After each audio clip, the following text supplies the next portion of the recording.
ये है news network. आप देख रहे हैं भारत बंद न्यूज, एक भारत एक आवाज। ब्रेकिंग सुल्तानपुर, शकील खां के जिहादी मानसिकता के चलते पलायन को मजबूर दर्जनों परिवार के पीड़ित लोग पहुंचे जिलाधिकारी कार्यालय, दिया ज्ञापन। शकील अहमद व उनके परिजनों के द्वारा अपने जिहादी मानसिकता के चलते पलायन को मजबूर दर्जनों परिवार के पीड़ित लोग पहुंचे जिलाधिकारी कार्यालय, सौंपा ज्ञापन।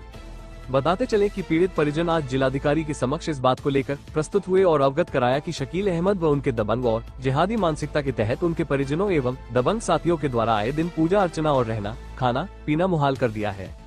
आए दिन इनके परिजन एवं इनके दबंग जिहादी सोच की मानसिकता वाले लोग जबरन घर में घुसकर पीड़ित परिवार के लोगों को आए दिन धमकाते हैं और पलायन करने को मजबूर करते हैं और ढौंस जमाते हैं कि सीआरपीएफ पुलिस विभाग का कर्मचारी रहा हूँ, और आए दिन पीड़ित परिजनों को प्रताड़ित करना और बार बार ये कहना कि आप सब लोग यहाँ से भाग जाओ तभी जिंदा बचोगे, अन्यथा तुम सबको ऐसे ही प्रताड़ित करता रहूंगा। और मेरे साथ मेरी कौम के जिहादी लोग भी मेरे साथ हैं, जो इस कार्य के लिए मेरे साथ हमेशा खड़े रहते हैं और किसी भी हद तक जा सकते हैं।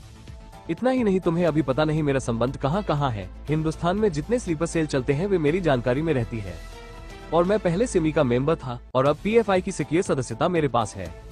तभी तो मेरे ऊपर इतने मुकदमे होने के पश्चात में अपना पासपोर्ट व वीजा बनवाकर हस्तक कराया और अपने साथियों से भी मुलाकात कराया, और उन्होंने कहा है जितना रुपया लगेगा संगठन पैसा देगा, इन सभी को गाँव से निकाल दो और मैं वहाँ अपना ऑफिस बनाऊंगा, और मेरा क्या है, मैं तो अरब देश जाकर भी रह लूंगा। और इसने अपनी जुबानी बताया कि स्लीपर सेल व पीएफआई जैसे प्रतिबंधित संगठन का अपने को सक्रिय सदस्य भी बताता है। ऐसे में इस जिहादी व्यक्ति से हम सबकी जान का खतरा बना हुआ है। तो वहीं गौरतलब हो कि वर्ष 2014 में शहजाद खौसुद फैयाज खां को शकील और उनके परिजनों द्वारा खूब मारा पीटा गया, और हद तो तब हो गई जब इसने उनको पेशाब पिलाकर मारा और भाग जाने को कहा, और ये यही नहीं रुका, अपने रुतबे के बल पर मारने पीटने के बाद मुकदमा भी पंजीकृत कराकर मुलजिम बना दिया। और इसके बाद ये जिहादी अपने आप को पीएफआई एजेंट बताता है, और ये यही नहीं रुका क्योंकि इसकी मानसिकता जिहादी है, इसलिए इसने 2017 में काली माता जी का भंडारा हो रहा था, जिसमें समिति के साथी को पगड़ी उतारने के लिए धमकाया और न उतारने पर उनके द्वारा उस हिंदू व्यक्ति को खूब मारा पीटा और कमरे में बंद कर दिया।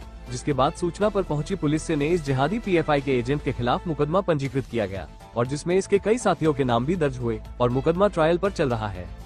साथ ही साथ अवगत कराते चले कि इसका आतंक यही नहीं रुका, इसने आए दिन लोगों को परेशान करता रहा और लोगों को भागने के लिए मजबूर करता रहा। साथ ही साथ ये भी बताना चाहता हूँ कि इस जिहादी पीएफआई और स्लीपर सेल चलाने वाले व्यक्ति के खिलाफ कई आपराधिक मुकदमे दर्ज हैं, लेकिन इसका हौसला पस्त नहीं हुआ। ये बताता है कि मुझे विदेशों से फंडिंग होती है।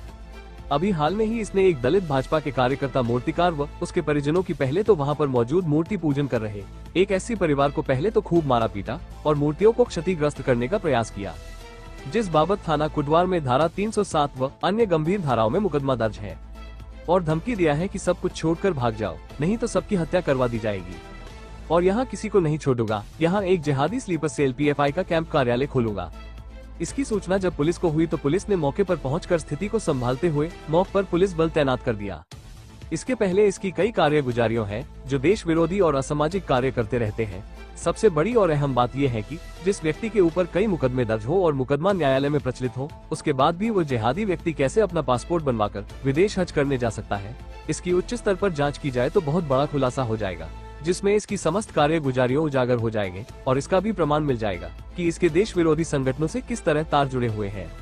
बाइट पीड़ित परिजन व अन्य पीड़ित लोग, सुल्तानपुर से संतोष की रिपोर्ट। साउंड ऑन चला गया था थाने पे, इसके वजह से हमें भी जो है थोड़ा धमका रहे थे, गाली वाली दे रहे थे फोन पे।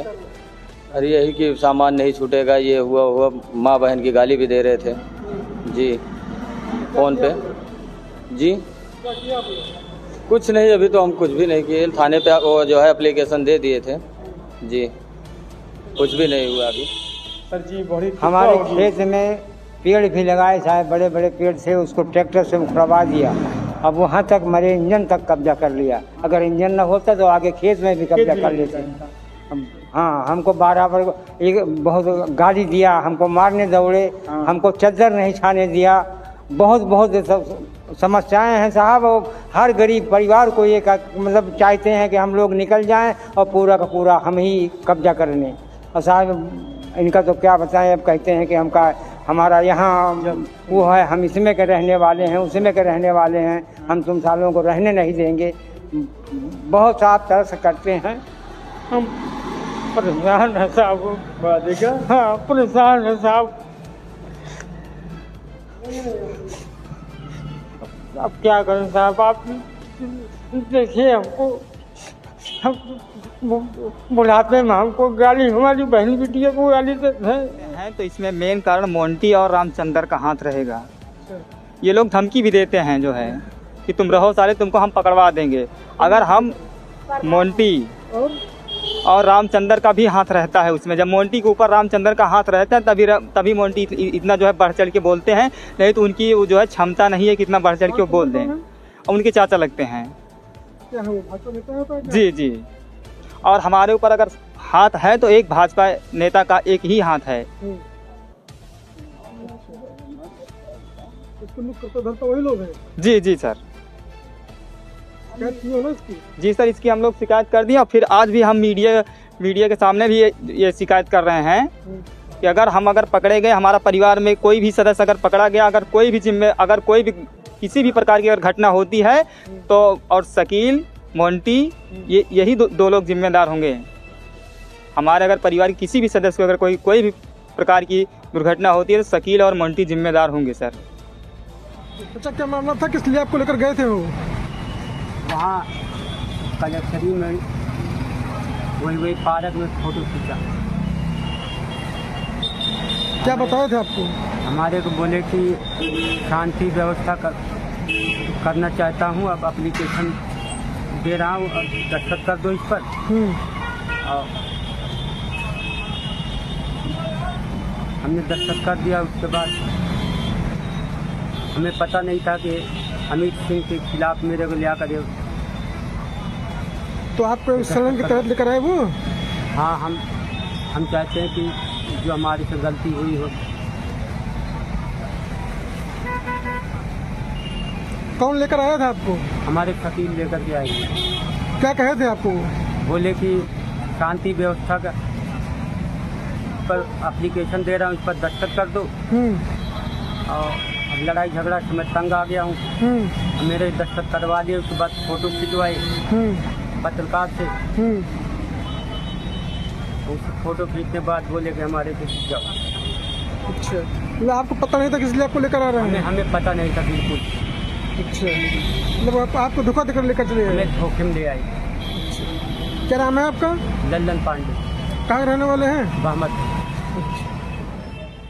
हेलो क्या कहना चाहते हैं? सर, हम यही कहना चाहते हैं कि जब उनके ऊपर 2014 में जब गंभीर धारा लगी थी तो उनका कैसे वीज़ा और पासपोर्ट बन गया, वो हज करने कैसे चले गए? हमारी यही सरकार से यही मांग है और प्रशासन के बड़े अधिकारी से यही मांग है कि जब उनके ऊपर गंभीर धारा लगी थी जो 2014 में, तो कैसे उनका वीज़ा पासपोर्ट इलाहाबाद से कैसे बन गया, वो कैसे हज करने गए?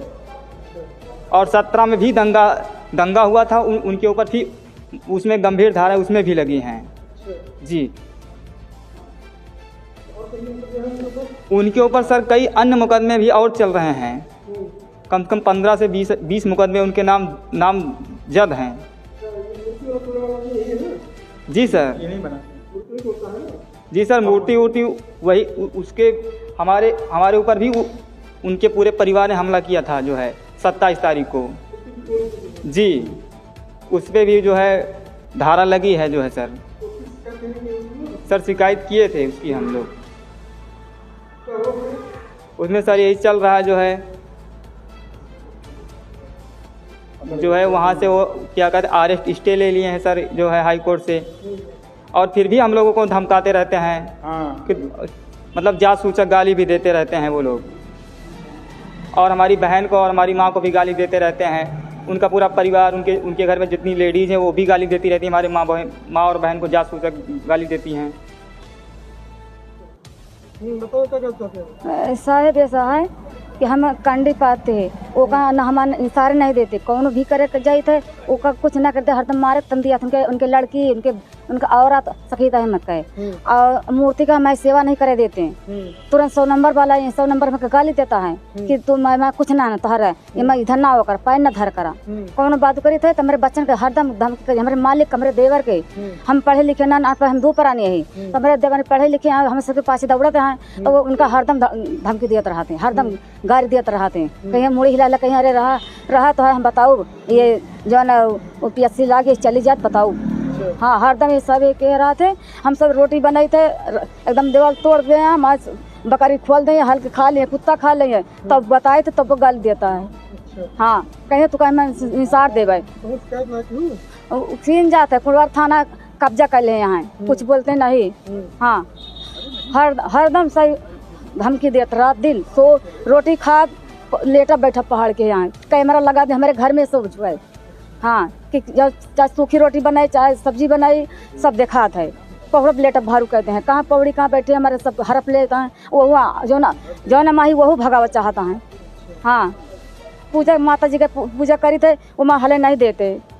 हाँ ये कहीं पूजा करूँ तो गोड़ हाथ काट डार मादर चोर भद्दी भद्दी गाली देता, हम कर देता, हमारे बिटिया के देता, हमारे आदमी का बेटवन का देवरन सबका पूरा परिवार का।